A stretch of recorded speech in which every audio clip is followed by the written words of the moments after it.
I had the pleasure of seeing Nick a couple nights ago at Studio Grand, lovely little place with small number of folks that were pretty overwhelmingly pleased with it. There was Wobbly was there, and Thomas DeMuzio and Tom Dill, and they were all, wow, this is amazing. And so we got Nick to come over here and perform for us and do his project Smomid, and I want to thank you so much for doing that. Absolutely, my pleasure. The folks that were here had lots of smiles. Caddy, who usually has to leave after her show, stayed for a while. Goes, I wish I could just stay longer. I just want to watch it all night long. So, so thank you. So, why don't you? I mean, I have lots of notes and questions, but you get to fill them out for us. So, why don't you tell us what Smomid stands for? Smomid stands for String Modeling Midi Device. And basically what that means is, for the people who don't know what MIDI is, it stands for a musical instrument digital interface, and it's like a protocol language, which is basically numbers that most music software, musical hardware devices can understand. So my instrument transmits MIDI. I'm going to just let you explain your instruments. You're a musician and an instrument maker and a guitarist initially. That's correct. And so your Smomid looks like a guitar, sort of, and it has, I was thinking of those 80s synthesizers with the keyboards on them and then the guitar. So why don't you just guide us through. This is why we don't usually do interviews in the pit. We usually do them up in the station. You don't get to see the person. But because this is such a visual experience, we want you to explain it and make the lights work. We're all really into the lights. So but do it. Well, I'll be quiet and you go ahead. If you're a person that wants to make $1 million, listen very closely, because I'm going to tell you guys something. If you go into Guitar Center and you want to buy a MIDI controller, this is Guitar Center. You say, I want a MIDI controller. They're going to show you something that looks like a keyboard. They're going to show you something that looks like a MIDI drum kit. They're going to show you something that looks like a MIDI DJ kit. If you say, this is Guitar Center, I want a MIDI guitar, they're going to say, we don't have that. So I took it upon myself to make a MIDI guitar. I'm a guitar player, and I make electronic music, and I wanted to use a guitar-type interface to do that, and it wasn't available. So that's the main inspiration.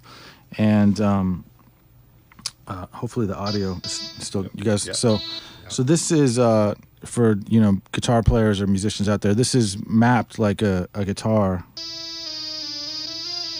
with half steps and whole steps and everything else. But I but I can play it like a cello too,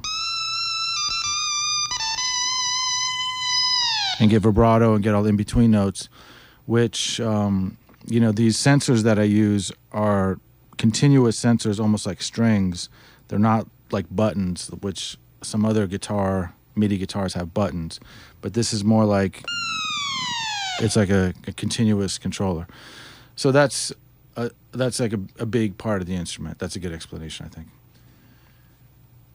And then let's explain the pyramidi. Okay. And how that works, and then a few more questions. We'll keep on talking. Go. So the pyramidi was like, once I figured out how to make these instruments, I was like, okay, I have to have more. So I like most guitar players nowadays, I had tons of pedals, delay pedals, loopers, distortion pedals, everything. So I wanted to have interfaces that I could access effects and looping and sampling and things like that. So that's how I started making the pyramidis. This is actually the second generation of pyramidis here with the lights. I was working for my brother, who's a really great visual artist, and he was making some sculptures that incorporated these LED displays in them, and so I kind of learned how to manipulate them and how to wire them and make them. So then I wanted to make an instrument with them, and then I made like a guitar, a laptop guitar that's like a table, and I put these LED displays in that, and then okay, this is this is crazy, but my impetus for that was that when you go to play someplace like here, you have to have like a table. Like I have a keyboard stand. Yep. So I made an instrument that was a table, thinking I'll just carry that everywhere I go. Uh-huh. But it's a pretty large instrument. Yeah. So I was like, okay, forget that. Once I made it, I love playing it, but you can't fly with it. You can't really travel with it. So I made these pyramids, which are much smaller and fit into a little case. So I can travel with that. I'm going to make my own keyboard stand that folds up really small into a guitar case. So I have plans for that. That's the next thing I'm going to make. Wow. There was an interview I saw with you. We were talking about 36 notes between an octave. Is that right? How you can get that? Can you explain that? Yeah. For the lay person like myself, how that? So most Western instruments have 12 notes of the octave, like a piano. The white and black keys have 12 notes. So let me see.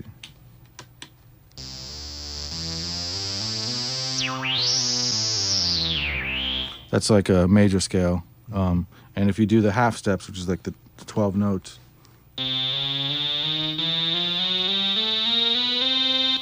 But the 36 notes of the octave divides that up into 36 notes. So they're much smaller steps. I'll do it octave higher.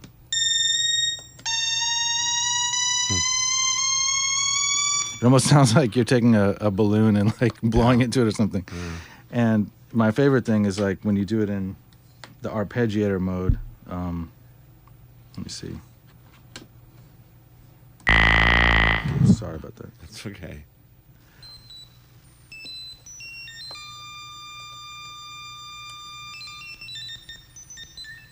To me, it sounds like a computer. It sounds like a 3D printer or a computer or something. Yep. When they do that. It's Willy Wonka and Mike TV. He's going through space. Yeah. I love that sound. So that's why I did 36 notes of the octave. And so we were all, besides the amazing sounds, we were really impressed with the light show. And I know. So can you? I mean, that's what it looked like to us. They were so wonderful to watch, and maybe explain a bit. The reds were reminding us of Texas Instrument calculators from like the beginning of calculator world, and the other images like, is that a coffee cup? Is that a donut? What are those things? So maybe you could explain that. Yeah, well, that's the LED displays. It was actually a lot of fun. I actually don't have it where I can, these calculator type things. These are called 7-segment displays. And I actually don't have it where I could just display numbers like they're supposed to be. They're just all designs that I made. And one summer I just sat down and just made animations for these things. So there's just actually, I guess the best way to explain it is that when I play a note on my instrument, it's sending a message to my computer what to do. But the displays are getting a message from the computer. So the computer's sending them a message what to do, and they're stepping through different animations that I created all these animations. And like for example, it's sending them notes like D, 5, which is a MIDI note. If you hit it once, you get an image. Then if you hit it again, the image changes slightly, and then if you hit it again, it changes slightly again. So you step through all these different animations. I know we watched you for an hour do that, but could you show us? I can't actually do it now, but I can show. I mean, I can just show you some basic stuff. Let me see. It's just my cheap way to get another look at the lights.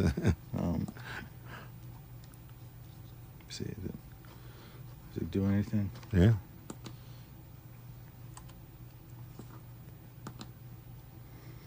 This is like stepping through this animation. Nice. It's just doing that, which is pretty basic. Yeah. So anyways. Wow. Nice. You talk about your there's a Middle Eastern sort of feel to some of the music, some of the sounds you get, and there's like a meditation type feeling to some of the things. And then I heard you say that you had traveled to the Middle East and did some kind of music. Can you talk about that a little bit? And how that influences you, if it does, if it doesn't, whatever. No, that's a big influence on me. I know you played some tracks from my group Exegesis. Mm-hmm. So Exegesis, we auditioned in 2008 and got accepted to be this program that the United States, the State Department has with Jazz at Lincoln Center. And this is a department that, this is a program that has, I think the first people to do it were like Louis Armstrong and Dizzy Gillespie. And they were like cultural ambassadors. Dizzy went to Egypt and he played in Egypt. Right. Louis Armstrong went everywhere. And they're just sharing American music with the world and American culture. And at that time, the people in the State Department were like, it's cheaper to send a band somewhere than to send soldiers. Yeah. So we went to the Middle East. We went to Bahrain, Oman, Yemen, Kuwait, and UAE, and we played music for these people. So and we did concerts, we talked to students, and we also played with musicians there. So there was a lot of oud players that I came into contact with, and I'm just like watching them play and just getting blown away.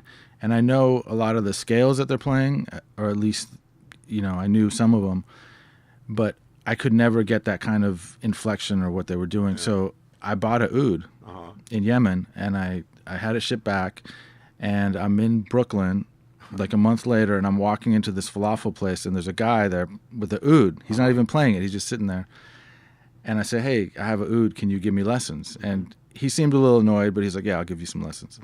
So I go to his house in the West Village. It turns out his brother is Simone Shaheen, which is one of the, you know who he is? Yeah. He's an incredible musician, oud player. So this is Najib Shaheen. I'm taking lessons with him. Oh, we have some of his stuff here. Okay. And it was incredible. The thing that was great about it was that, when you go, I have a bachelor's degree in music performance, and we talk about scales, we talk about chords, we talk about orchestration, all this stuff. Studying with Najib, he's just like, this is how you hold the plectrum. This is how you tune the instrument. It's like the most basic building blocks of music. That's what we studied.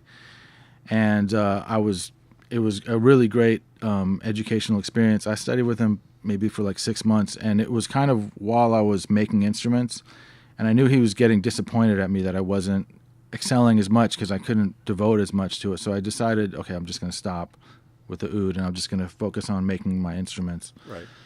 But then once I had them, I could take what I learned, melodically and harmonically, and apply it to this instrument. It's much easier to play on this than on an oud. So I do use some of the scales and some of the sounds of it. You also sample stuff with this. Is that also right, or you pull things in? There was something you had like the other night with whales. Yeah. And you talked about using like monks chanting and stuff like that. So that also goes into your sound too. I even though I play electronic music, I like really primitive sounds. I like, actually, I think if you listen to the way I play electronic music, it's probably similar to like early electronic music. Very much, yeah. And that's like my biggest influence, even though this is all digital and not analog. That's a big influence on me. But I also like really primitive sounds, like people singing and just like drums, acoustic drums, djembes, and Tibetan bowls and all that stuff. So I sample that stuff. Okay. That the definite references to original electronic sounds, like a lot of those great old Moog albums and Wendy Carlos Williams and stuff. You could kind of hear that when you're doing things. Yeah. You had made some kind of a really interesting quote that got me that. Maybe you can explain. That was about that it's not music and it's not art, it's something new. Maybe the listeners need to have the context of what you were talking about. And maybe you can dive into that and what that is. Yeah, what you're doing.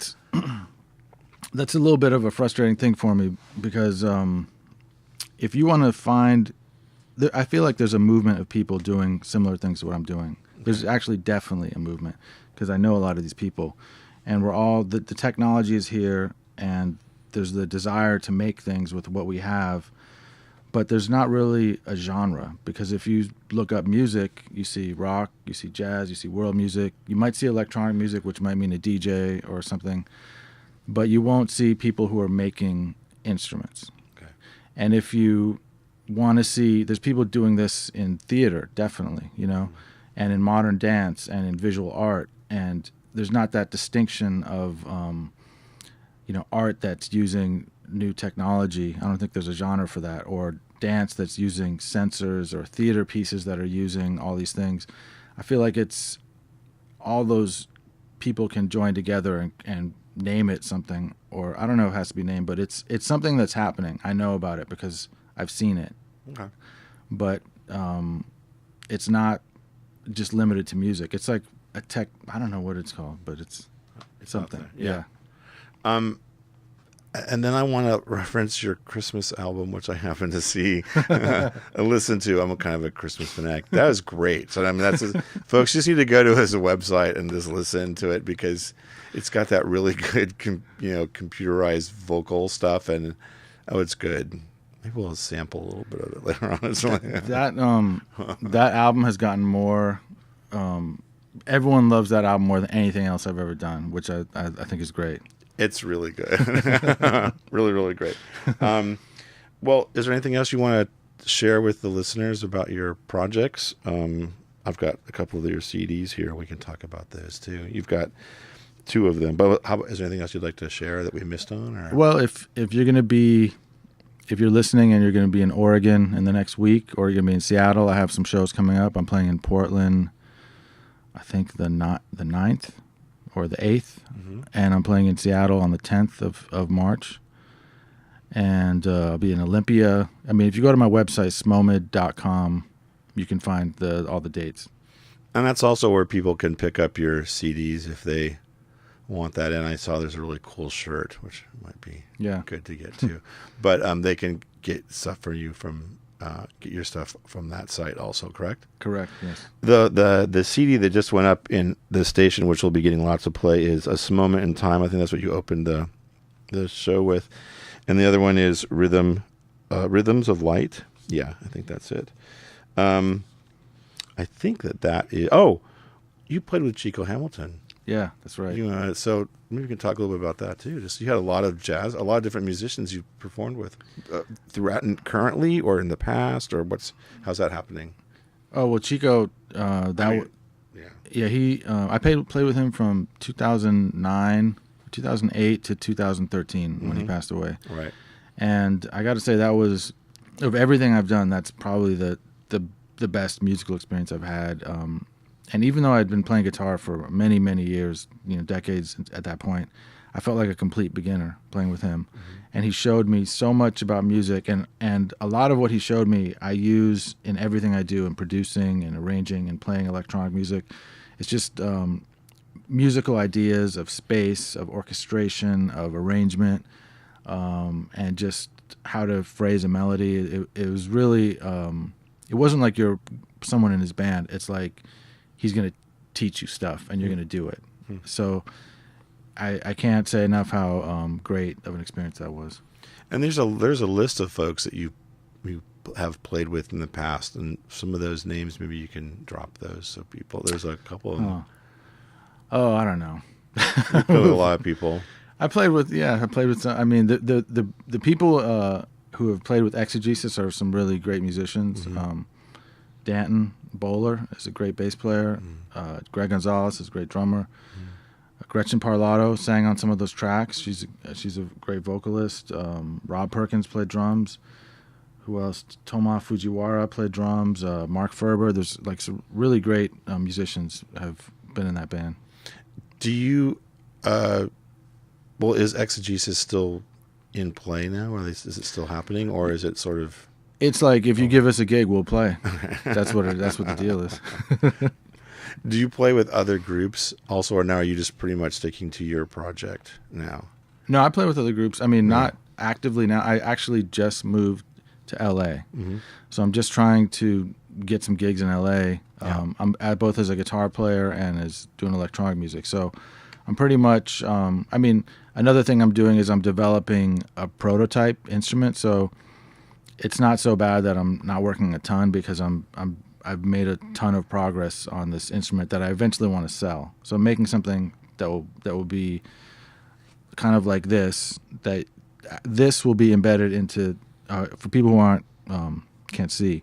This is a little musical brain computer that I'm going to put into one of my Pyramids, which is like a big console instrument, and you'll be able to buy that and play music on it. It's kind of like, even if you don't, the thing about, like, people might hate this, but a lot of electronic music, you don't have to know how to read music. You don't have to know how to play piano or guitar. You could just turn it on and start making sounds. Mm-hmm. And it's going to be an instrument like that, where you could, a little kid or somebody with no musical training could just fire it up and start playing. Yeah. So that's what I'm trying to make. That sounds great. Yeah. Well, thank you so much, Nick, for being here. It was a real pleasure to get to hear you talk and to watch you play. And there'll be lots of your stuff for the next few months in our station, so that's really good. And listeners, if you missed the performance, you don't get to see it anymore, but you can listen to it for 2 weeks. It's in the archives under this show, the Naysayer, The Attic, for tonight. And it's like about 10:10 to 11:10, 11:15, and then the interview. It'll be up for 2 weeks. Listen up. Go to, is it Smomid? What's your website again? Yeah, Smomid.com, SMOMID.com. Check it out. Lots of stuff on there, and dates and things for shows. And thank you so much again. My pleasure. All right. I'm going to run back up and get